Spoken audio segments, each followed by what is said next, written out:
Good evening. Welcome to the Candidate Forum for the Willmar School Board, presented by the Willmar Area League of Women Voters. My name is Suzanne Knepp-Getzik, and I'm a member of the local league. I'd like to welcome you all here this evening. The format will be as each candidate has a 2-minute introductory speech to give, and then we will ask questions of each of you. We've received questions in the mail from our Facebook page. It's been advertised in the paper. So we have a variety of questions for you tonight. At the end, you'll each have a 1-minute closing statement. And one of the members of the candidates who is running for the school board is not able to come tonight, so he sent us an opening statement that I will read. So this might be confusing. It says, "My name is Michael O'Brien. I am not able to attend the League of Women Voters Forum as I am a leader of a men's ministry that night and am not able to change that commitment. My decision to sign up as a candidate for the Willmar School Board just 15 minutes before the deadline was not an easy one. I believe I can give this relatively new school board some stability. I served on the New London Spicer School Board for 14 years and on the Southwest Central Service Cooperative for 12 years. I was a substitute PARA for 6 years at New London Spicer, 3 years at Belgrade, Bruton, El Rosa, and currently in the Willmar School District. I have been a Willmar resident for just over a year as my wife and I moved from the Spicer area last June. My experience includes positions I held, including that of board chair, vice chair, and treasurer. I was also on committees including finance, negotiations, bullying, chair, superintendent evaluation, high school athletic league curriculum, and representative for the Southwest Central Service Cooperative Board, building committee, and many more. I have been involved in education, especially special ed, for quite some time. I have had an opportunity to sit down and have a good discussion with Dr. Holm, superintendent of Willmar Schools. I was very excited after that discussion. We both have a vision of a mentorship program for the school district. I was part of a mentorship program with the county that worked with parents and children, and I believe a similar program would be beneficial to our district. As a board member, I have no agenda other than to work with the school board, administration, and all staff to provide safe and effective education facilities. Thanks to the League of Women Voters for the work you do in giving the voters some insight on who is running and their qualifications." Thank you, Mr. O'Brien. And now we'll start with the candidates who are present. You have 2 minutes to give an opening statement. Thank you. Mary? Good evening. I'm Mary Ammon. I'm a physician here in Willmar. And thank you to the League of Women Voters for organizing these forums. My background is I was born in Bird Island, just several miles down the road, and lived there until about 8th grade, and then moved to Breckenridge, Minnesota, where I graduated from high school. I attended Concordia College in Moorhead for my undergraduate, and then the University of Minnesota Medical School in Duluth and in the Twin Cities campus for med school. And then got married to my husband, Tony, and then we were in Sioux Falls for 3 years. We then, from Sioux Falls, came right back to Willmar, and we've lived here since 1994. We've raised 4 kids here, all of them who have graduated, well, except for the junior in high school. All have graduated from high school and are moving on in their education. I have served for the last year on the Willmar School Board after running in a special election to fill a vacated position by the untimely death of Jared Inez. And in that last year, I've just learned so much, a vocabulary that I never knew existed by being involved in the school board and learning really what a school board does and what it doesn't do. I've learned more about budgeting, and in our business we have to have a budget, and obviously the school board's budget is higher. So that's been a new and enjoyable endeavor for me, and it's always good to keep learning. I think the school board has been, is very well toned. I feel that we have accomplished a lot, and with the opening of Lakeland this year, the community has been very supportive of the Willmar Public Schools. Thank you. Thank you and welcome. Jay? I'm Jay Lawton. I've lived in Willmar for almost 30 years now. I worked for Jennie-O Foods that whole time. I'm married, have two daughters who are both products of the Willmar Public Schools. I'm running for school board for the second time. I ran 4 years ago, and I have a great interest in the schools. I spent a lot of time with the youth in the community. I've done a lot of volunteer work for the schools. For several years, I was a volunteer announcer for the soccer games. I work in community ed. My experience, I've been on numerous boards. Currently chair of a board that operates on a very limited budget, which is very similar to most school districts. So I have experience with figuring out budgets. I've learned to listen and consider both sides of stories now. I'm a much better discerner than I was 20 or 30 years ago. And I love the Willmar schools. I've been involved for years with sports, with my daughters going through school, with my activities with the youth in the community. And I want to be a part of making Willmar School District even better and stronger than what it is currently. Thank you and welcome. Michelle. Well, first of all, thank you to the League for organizing and coordinating these events. Really appreciate all the work that goes into that. My name is Michelle Moratsky. I've been a resident of Willmar for 13 years, almost 14, and I have worked for Willmar Municipal Utilities for the past 3 years. In addition to working for the utility, I'm also active in Junior Achievement of Willmar, which involves going into classrooms as a volunteer. And I am on my church's Board of Education. I am in the Business and Professional Women's Group, where I've also been a mentor through that and a mentor through my church as well. I have an associate's degree in finance and credit from Alexandria Technical College, as well as my bachelor's and master's degree in business from Southwest State. And I decided to run for school board because I have a passion for education. I really have seen the opportunities that the Willmar district provides for our students. I want to make sure that those opportunities are still available and that people know that we're here for them and for their students' education. I've talked with staff, I've talked with community members, tried to get an idea for what people's perceptions of the district are and what we can do to either enhance or change those perceptions. There's a lot of mixed bags out there. So the areas of staffing and funding, those are priorities for me, and I look forward to the opportunity to learn more about them. Thank you and welcome to you. The procedure will be, we have questions here to ask you, and we will give you a minute and a half to answer each one and then go on to the next, and we'll change who gets to start each question in the interest of fairness. So we'll start with you first, Jay. The first question is, there is a growing crisis in children's mental health. According to the CDC in 2016, suicide was the second leading cause of death among individuals between the ages of 10 and 34. What can our schools do to educate and support our students, parents, and staff on mental health? That's a tough one. Well, I think we need to have a holistic approach, and we need to be open to the fact that mental health is out there. A lot of people kind of try to say that it's just personal issues and things, but we need to recognize that it's a real issue and that it's a real problem, and certainly educate our staff, our teachers, and our school staffs on what some of the symptoms are, and find people that are suffering and get them into a place where they can get help with it.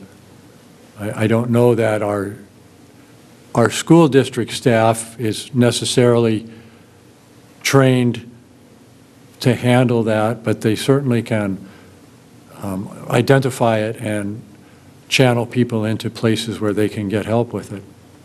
Thank you. Michelle? Well, I think that obviously mental health is a huge, or it's a huge topic for not just children, but adults, the adults in those children's lives.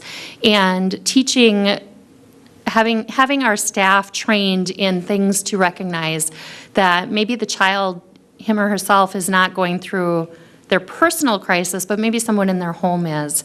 And just having the training available for people to recognize that and being able to know that it's okay to ask for help, it's okay to talk about it, and for someone to know that it's not to be afraid to speak up if you think there is an issue. I think we get caught up in that a lot, that we don't want to cause waves, but when it comes to mental health, we need to make sure everyone is taken care of. Thank you. Mary?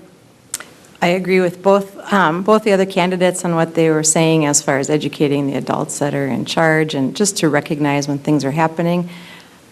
Some of the issues that we deal with, I personally see children with, are loneliness and exclusion. And so how can we work to help children feel included in their school district and in their classrooms? So self-esteem is another issue that if we can start to work at helping build self-esteem starting from early on. And that starts probably in the home as well. So educating parents more too as to how they can help promote good mental health at home. Thank you. The next question starts with you, Michelle. In your opinion, how is the Willmar School District meeting the needs of all students, including gifted and talented, special needs, ESL, and average students? And can you explain your answer? So one of the things I've always struggled with is I know there is a lot of money spent in the special needs area, and that's because we need to. Any child who has special needs deserves as good of an education as someone who does not have them. But with the gifted, I previously worked with the Distinguished Young Women program as well, and I can say from my experience with those young women that we have an amazing program for students that want to go above and beyond. I don't know a lot about our curriculum or the exact things that are offered, but just from my experiences with the young women graduating out of Willmar, they're amazing, they're brilliant, and they're going on to be doctors, they're going on to be ophthalmologists and biologists and all sorts of things. So I think that we do a great job with it, but there's always room for improvement. Thank you. Mary?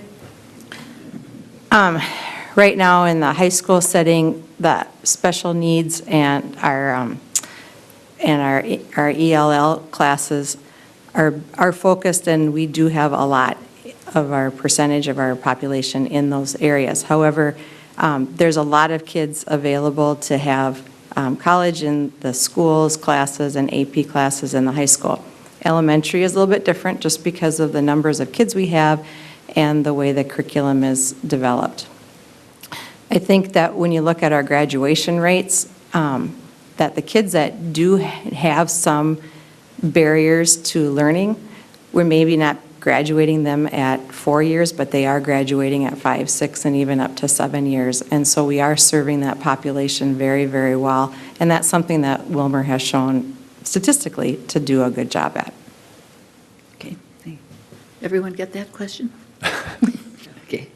Well, there are so many different types of special needs, and I would include in that the students that are coming out of homes where they're not getting regular meals, they're not getting a lot of support at home. But I've seen through the years a lot of good work with our staff with special needs. My oldest daughter had 2 young men in her class who had significant physical needs, and the school was very good about accommodating them.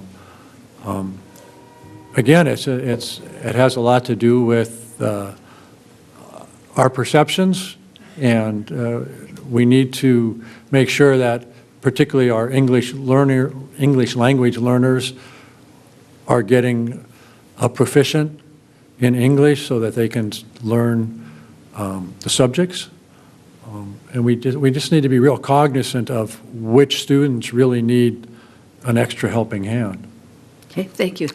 In case you want me to repeat the questions, sometimes these are long and complicated sounding, so just ask. Michelle? Aren't you answering next? No.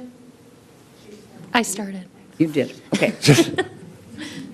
All right. Should I revise my Mary. answer? No. Yeah, thanks. How do you feel about the funding priorities in our school district, comparing academics with extracurricular activities like sports, arts, and music? Well, the primary job of a school is to educate, and so we have to put, the majority of the budget needs to go toward how you're going to educate, and that's building and professional staff that are doing that job. So we have to obviously pay people to be in the buildings, we have to pay for the buildings. Extracurriculars, much of the extracurricular budget is, not much of it, but there is quite a lot that comes from the kids paying fees. So, for instance, a child that pays for a hot lunch, there's a family cap of $700 a year to participate in extracurricular sports and some of the other activities. So while it doesn't cover everything, there is income from the fees that the families pay for. But it's hard to have a child, and having had 4 kids go through that were busy in athletics as well as arts, I think that it all enhances their education. It makes them a well-rounded person. There are things that you learn in the classroom, and there are things that you learn while being part of the band, and there are things that you learn by being part of a team. And they all make that person a more enjoyable, they have a more enjoyable life, hopefully, that they've learned to enjoy things that are just more important to them. Jay? Well, they're both, as Mary said, they're both important for well-rounded students, well-rounded individuals. When you get down to a budget crisis and push comes to shove, I would say the first things that need to go are the things that are not educational per se, sports, band, things like that. I'd hate to see them go, but if the school district got into a significant budget crisis where something had to go, I certainly wouldn't cut anything from the education or our staff. The first round of cuts that I would look at would be in extracurriculars. Thank you. Michelle? Academics versus extracurriculars is definitely a difficult topic because there's passion on both sides of those. And in academics, I think, the word collaborate gets used a lot in athletics, and even just extracurriculars in general. It's teamwork. Both collaboration and teamwork need to happen for a student to learn valuable lessons, to learn how to work outside of their own little bubble. And it would be very difficult, but I agree with what Jay said, when push comes to shove, academics are the focus of the school. And if we don't give our students proper academics, they won't be able to go on and do anything outside of school. So they really need that as a core.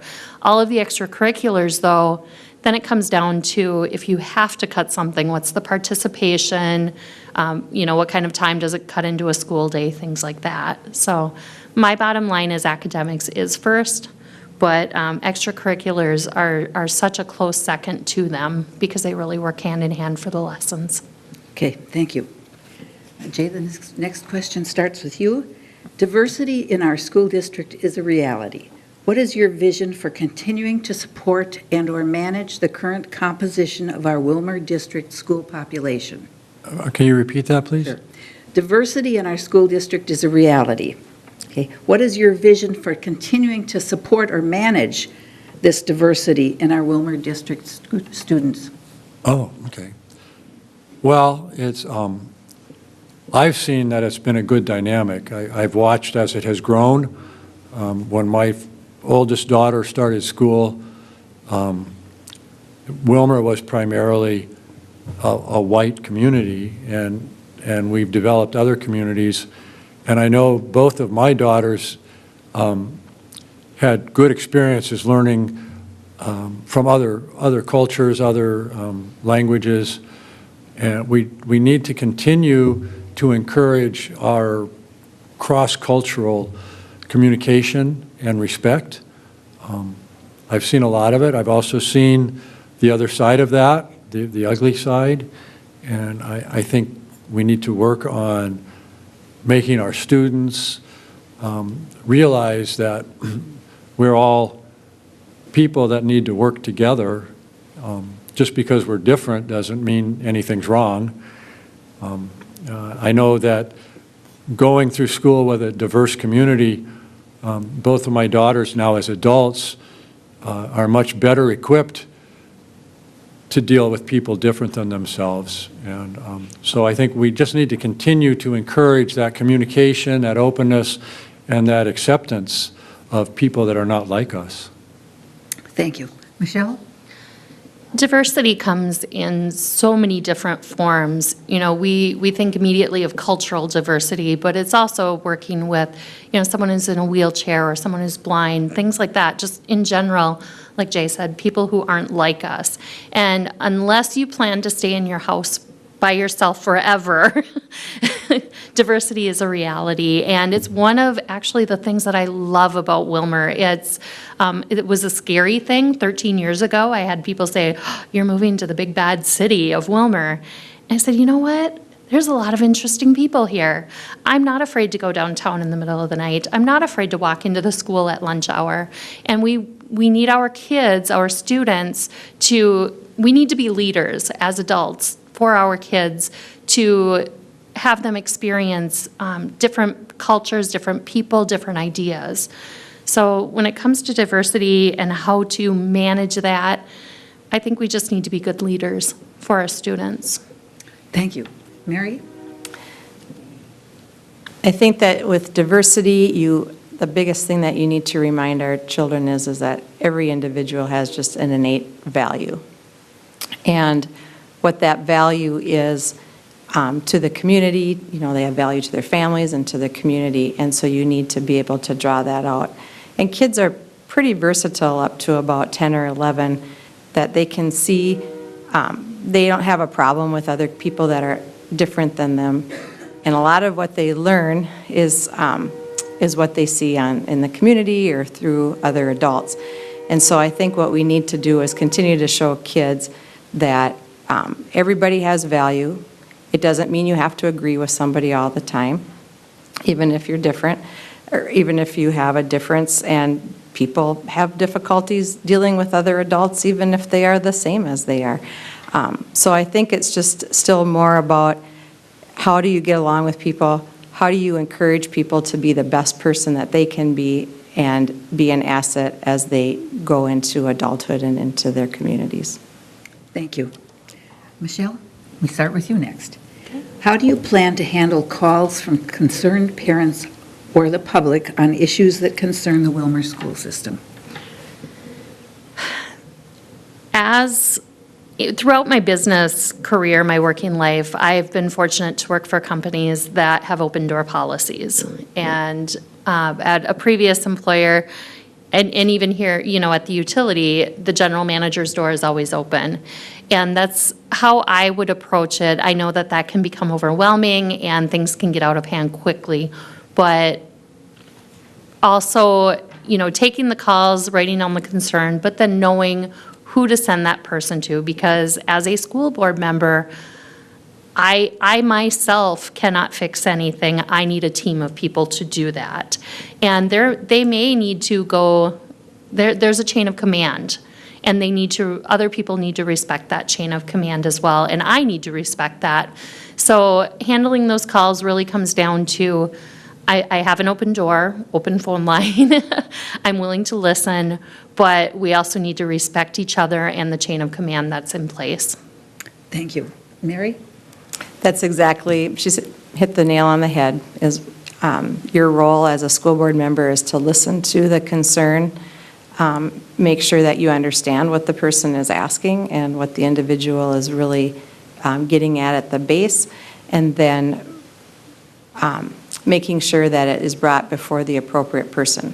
Typically, what I have done is go to the chair of the board, and then if the chair of the board doesn't want to take it from that point, then I'll go to the superintendent with the issue. And then at this point, Dr. Holm typically will deal or address with it. But as a school board member, you're one on the team. And so there's 7 on the team, and you can't make any decisions on your own. Thank you. Jay? Well, just to kind of continue on that, the school board is not in a position to necessarily fix things or to address the issues.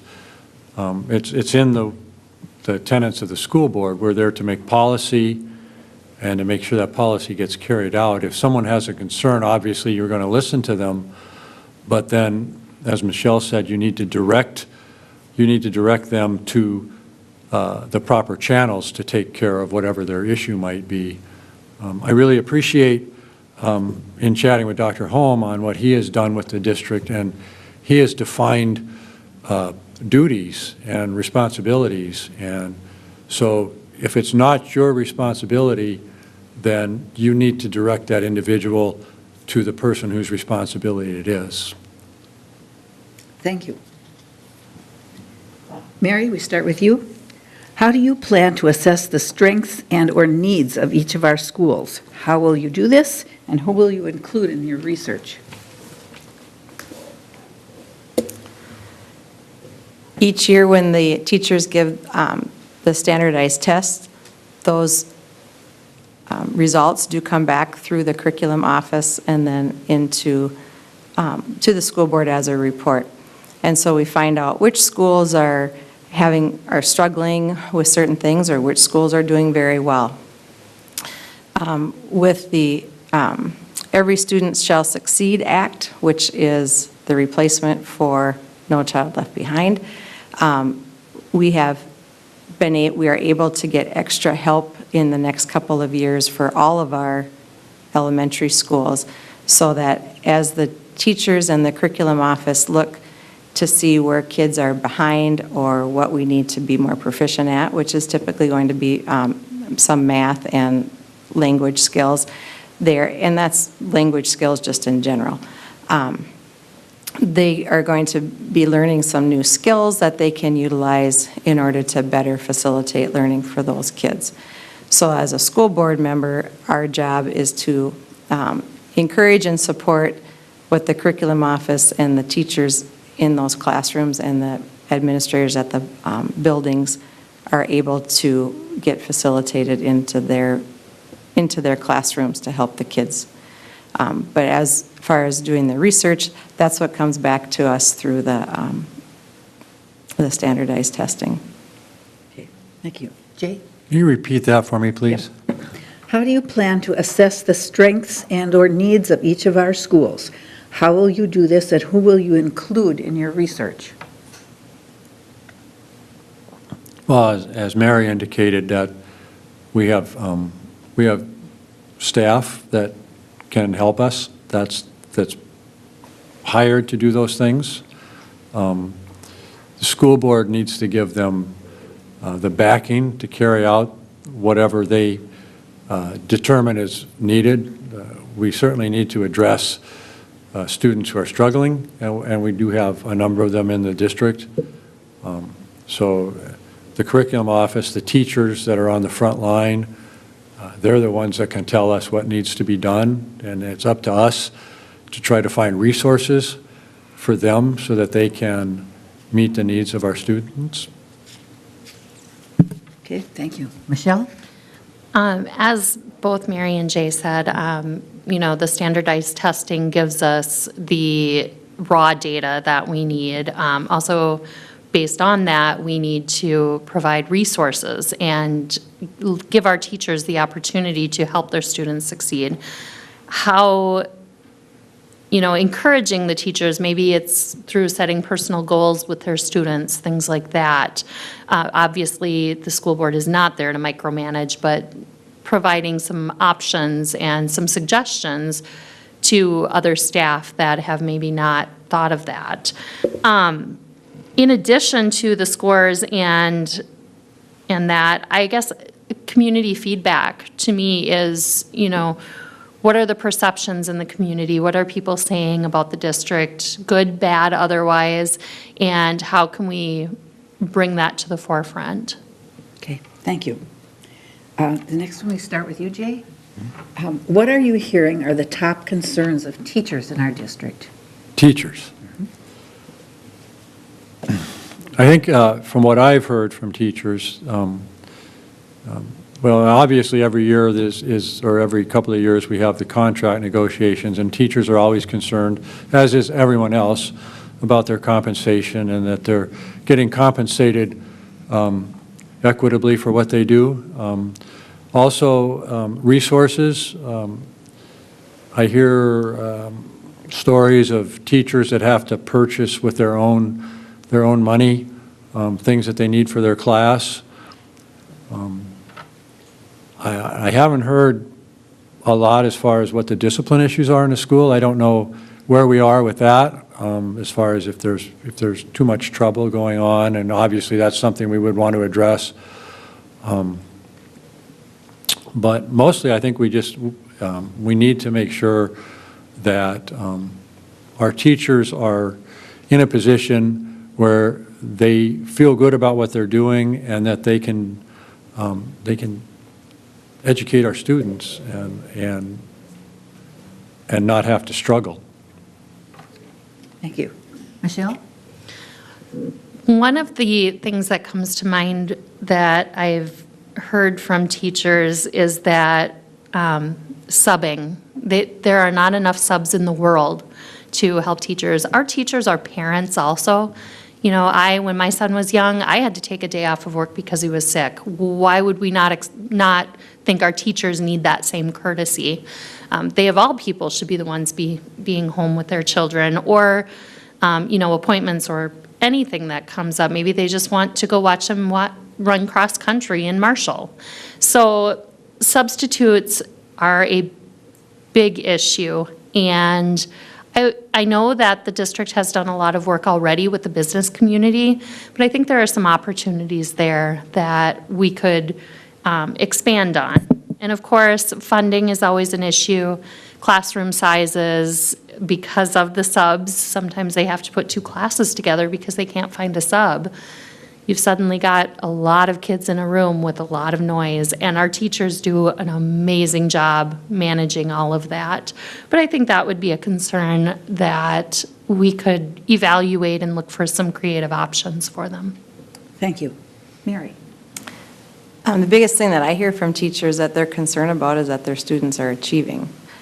They want to make sure that they're able to fulfill the needs of the kids, from the kid that's having the most difficult to the child that is getting through everything really quickly, and how do we keep that person engaged. So I think that they're still primarily concerned with student achievement, and so giving them resources, making sure that the curriculum director is in tune to what the students are doing and that the teachers are needing in the classrooms, keeping classroom sizes down, especially in the elementary grades, so that the teachers have time to get to know each of the children and be able to then assess where they need to be. I'm also concerned that we retain teachers, that we are not having a lot of turnover of teachers, because obviously you don't want to train somebody for 2 or 3 years and then have them leave and go do more work in somebody else, when now they've kind of learned your system. And so we need to work hard to work at retaining teachers so that they can continue to excel here in Willmar with the kids in our classrooms. Thank you. Next question. Michelle? What is your strategy to continue evaluation of the achievement gap in the Willmar School District? Unfortunately, the achievement gap is just something that I, read about in the paper, that I've heard a little bit about on the news. Our standardized testing really tells us where we are at with the achievement gap. And it comes down to resources. And as Mary just said in the last question, making sure our teachers have the time to know their students. And it goes back to, again, diversity, knowing the challenges that students may have at home, knowing their strengths, knowing what students you can push a little bit further and start closing that achievement gap. So really, the achievement gap has so many facets to it that I think if we can kind of work with all of the issues we have together, and that will help close it. Okay, thank you. Mary? The achievement gap is sometimes seeming very, very large, but we have to look at what is being done to close that.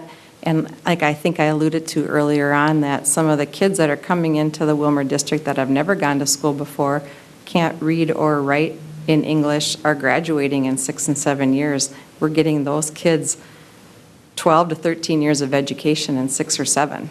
And so they're doing, so that is, it doesn't look good in the overall numbers, but when you look at what is Willmar doing for those kids, a lot.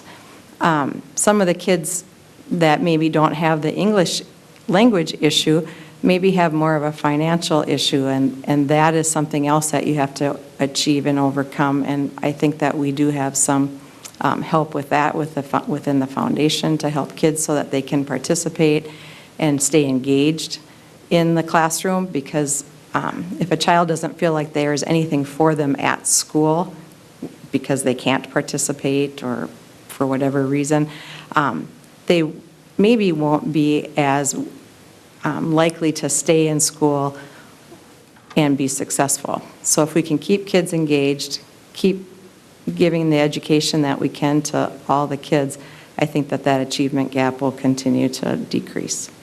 Thank you. Jay? I think a lot of students that are in that group, having achievement issues, I believe a lot of them have issues at home. They're not getting support from their parents necessarily. They're coming to school hungry. Obviously not all of them, but so there are other issues outside of the school that need to be addressed. And perhaps if someone is underachieving, speaking with their parents might give us a little insight on that. Obviously, the students who are still learning English, that's a whole nother issue. And the school is doing a good job of working on that.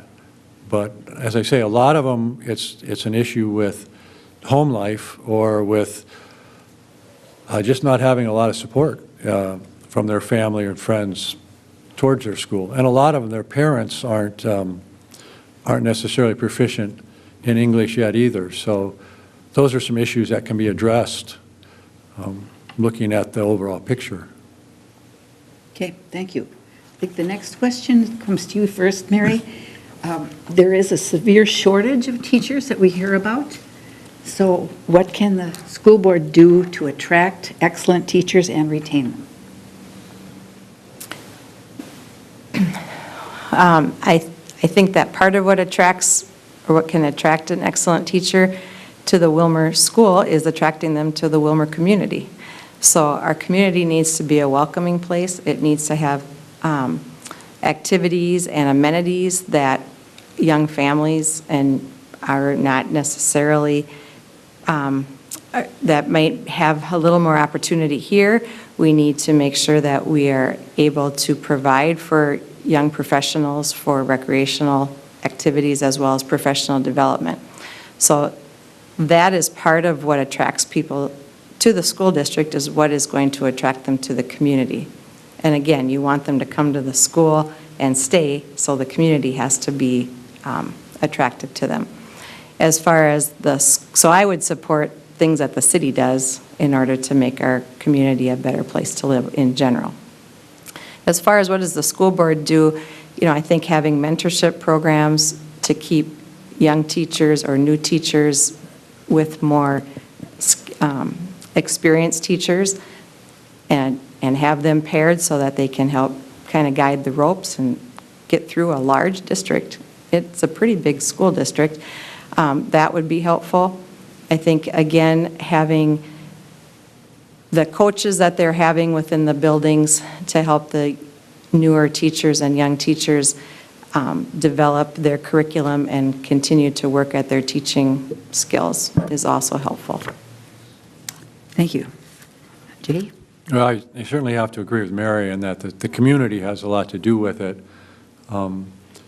If we don't have an attractive community, why would someone want to come here to teach or basically work at any other job? And so there again, that's supporting what the community comes up with for recreation and other opportunities.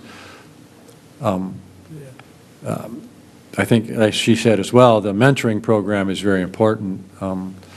I know a number of very young teachers, first and second year teachers, who they could benefit greatly by having someone with more experience come alongside of them.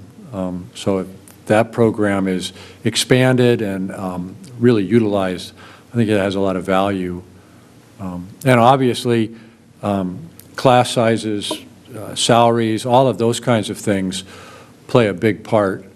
But again, if we don't have a school district and a community that are attractive, then we're going to lose those professionals to other districts. Thank you. Michelle?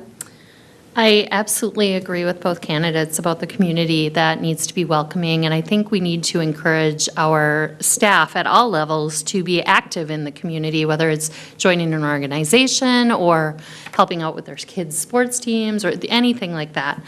The couple of other things that I have thought of are we do not have a recruiter for our district for teachers.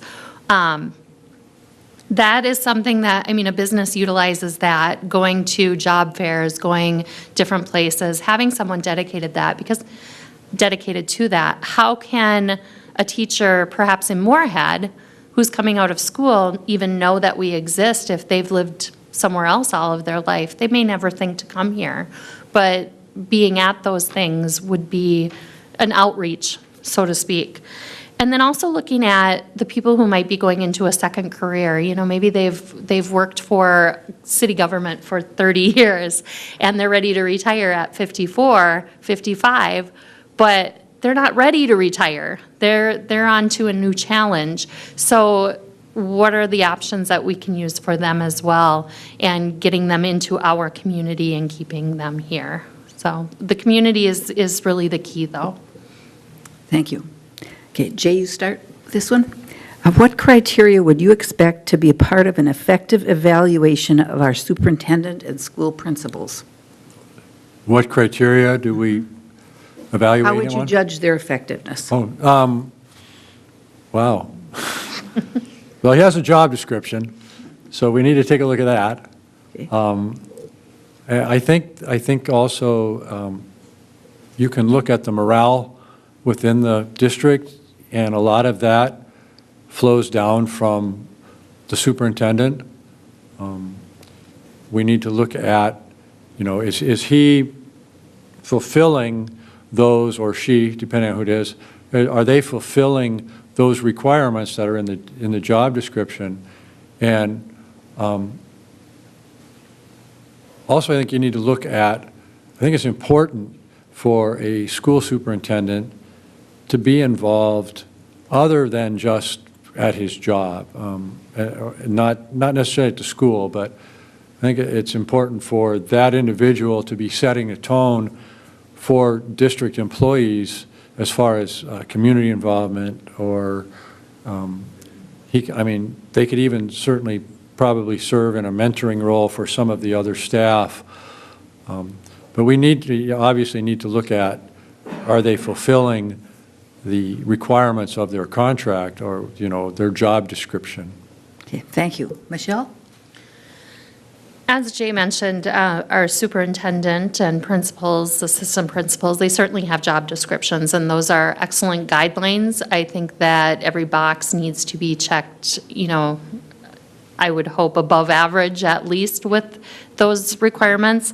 But I would also say, the 360 review, performance review, having the feedback from the school board or from their peers, the people that they work with the most. Having some feedback options would really benefit being able to judge their effectiveness.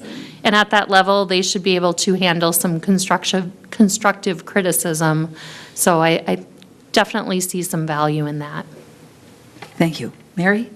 I think the superintendent should be following the mission of the school district, as well as the strategic plan. And the superintendent should also be very much involved in the development of the mission statement and the strategic plan. Currently, we have a 3-year sort of strategic plan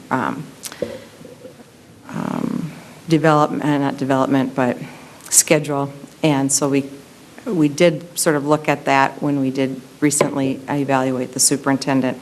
They need to be able to have the budget awareness and know how the money is being spent and what's available and what's coming down. They need to have legislative awareness, such as we're, looking forward to whoever the new governor is going to be, how that's going to impact education over the next couple of years.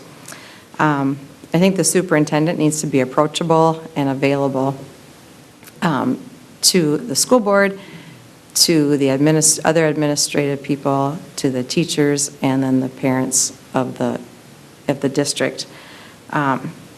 Superintendent should be able to delegate some duties well, and then be able to allow those individuals that they delegate to perform them. Make sure that those people have the right tools that they need to do that job. And then they also need to have activities for professional development, so continuous education and other ways that they are continuing to develop as a superintendent. Thank you. Michelle, start with you. The general operating levy was originally passed in 2008 during a more economically difficult time, but the economy is substantially better in 2018. Are you supportive of the continuation of the levy? Yes or no, and please explain your answer. Yes, I am supportive of the levy, and that support comes from the fact that it is a renewal.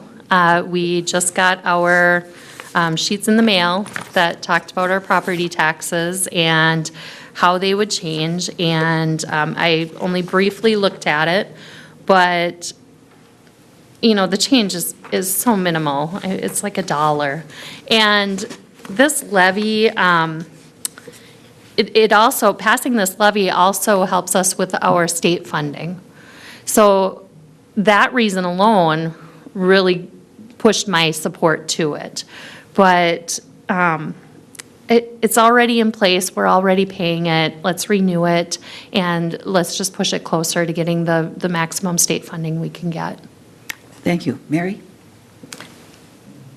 I don't believe that I can comment on the levy as a school board member. Okay. That's an explanation. Jay? Well, I fully support the levy. I've always supported the levies that have come before us for the school since I've lived here. I realize that the cost of education continues to rise, as does everything else, and we can't stay with a stagnant levy. We need to be increasing our funding on a regular basis in order just to maintain what we're doing, not to mention making improvements or building on our programs or our classrooms. So I'm all in favor, and I don't mind a few dollars a year added to my property taxes if it means that my kids and my kids' kids are going to get educated. Okay, thank you. I think we'll end the regular questioning on a high note, and the question starts with Mary. Okay, what are 2 strengths for which our school district can be proud? Why do you see these as strengths? Well, I think our school district can be proud of its diversity. I feel that this is the way the world is, and people need to be able to work alongside somebody who is in some other way different than them. So I think our school district should see that as a strength. Our kids are coming out with an opportunity that many other students have not been exposed to, and so I think that that's a definite strength. I think the other strength for our school district is that we have had good community support. We just moved into a brand-new building last winter, and that tells you that the community thinks that education is worthwhile in this community and that they want it to keep going. So I do feel that our community is supportive of our school district. Thank you. Jay, two strengths. Two, out of how many? It's hard to pick. I think one of them is just the quality of the education that our students are getting from our teachers and our staff. I know I've been watching the trends over the last several years, and we have a really, really high percentage of our graduating class continuing on to further education, college, junior college, trade school. I think that speaks a lot to what we're accomplishing as a school district. And this may sound trite, but I think our athletic programs have been a big positive. You know, whether or not the teams are winning or losing, going to state tournament, our students are learning a lot of values that are going to help them in their adult life. They're learning teamwork. They're learning how to handle disappointment. They're learning how to handle joy. And I have to give a big shout out to all of the staff that work as coaches and just help with all of those programs, because I've seen how it's impacted so many of the students that I've known through the years. Thank you. Michelle, two things you're proud of. Well, I will probably mimic each of them. First of all, our staff. We have a strong, supportive, dedicated staff to our students, to our parents, to our community, all the way, you know, from the custodians and the secretaries at each school, all the way to our teachers and, excuse me, the administrators. Everywhere in between, everyone is committed to the job they do every day. And I've seen that when I've been in the schools for junior achievement, for anything else. And I think that is, our staff should just be commended. They do an amazing job. And sometimes with fewer resources than they would like. But another strength that our school has is our strong community. It's our strong, diverse community. And I think that a lot of people support our school in the community. You know, as it was said, we have a brand new school that's been open. It's right by my house, and I haven't been in it yet, but it sure looks beautiful on the outside, and they have grass now. So we just have a great community, and we have a great staff. Those are the two strengths I would give us. Thank you. This has been interesting and informative, and you have thoughtfully answered some tough questions. So we reached the point in tonight's forum where you each have a minute for a closing announcement or address, and we start with Jake. Well, I really want to thank the League of Women Voters for these forums. I think this is the fourth or fifth one I've participated in. Maybe someday I'll win a seat and I won't have to come back. No, I've been a big fan of the schools, and with my experience on, I don't know how many boards and different organizations, I understand how these things operate. I've done budgeting. I've done budgeting for hard budgets where you don't have much income, and that's a lot of the school. I just have a grave desire to serve the community further on the school board and to make sure that the quality education that we have been providing continues, and that we can find ways to even improve on what we're doing now. Thank you. Michelle? Well, again, thank you, as Jay said, to the league for putting this on. It's a lot of work, and I appreciate the opportunity to answer those difficult questions and come up with things off the cuff. I'm typically a much better writer than I am a speaker, and I do believe that I have a passion for education. I've spent a lot of time in the classroom myself, and I love doing my junior achievement classroom with the kids every year. And we have a great district, we have great staff, and, you know, being able to serve on the school board, I think, would be a great use of my background, my education, my work experience. Thank you. Mary? Again, reiterating, thank you for your time and effort in putting tonight's forum on. I'm excited to consider having another option or another few years on the school board, since my first run was just for 1 year, and I've learned so much. It would be nice to be able to take that education from the last year and now apply it to a full term of 4 years. Obviously, education has been something that's been very valued in my personal life and in our household, and I have been appreciative of what our kids have gotten out of the Willmar Public Schools. And so part of that is just I want to serve and give back to the community in thanks to what we have been able to obtain for our family. And also, I want Willmar to be a successful community. And I really want to see the schools thrive. I want us to see good kids put out that are develop into good workers, because we all want smart people taking care of us when we need that, whether it's at the grocery store or in the pharmacy. So I want everybody to just be able to thrive. Thank you. Thank you to the local television station. Thank you to the candidates. Thank you to the audience. And thank you to the leaguers who helped pull this off tonight. So have a good evening and good luck.